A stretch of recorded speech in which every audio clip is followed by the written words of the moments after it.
high temperature pH sensor for fermentation and sterilization. The max temperature can be up to 130 degrees, and the pressure is for 6 bar.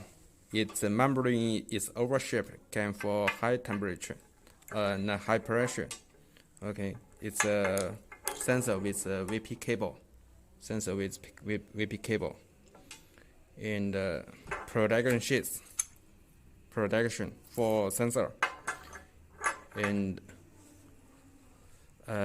welding base. Fixed welding base. And VP cable with temperature compensation. Okay. It can replace the METTLER TOLEDO and the Hamilton.